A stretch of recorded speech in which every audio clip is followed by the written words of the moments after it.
मुंबईला पाणीपुरवठा करणाऱ्या 7 जलाशयांच्या क्षेत्रात सातत्यानं होत असलेल्या पावसानं मुंबईकरांना मोठा दिलासा दिलाय।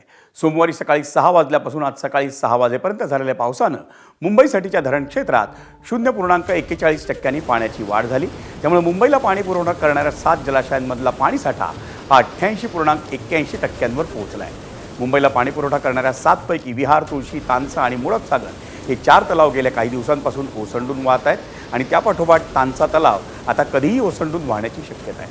विशेष म्हणजे 7 जलाशयांमधला हा पाणीसाठा साधारण एप्रिल 2027 अखेरपर्यंत पुरेल एवढा आहे।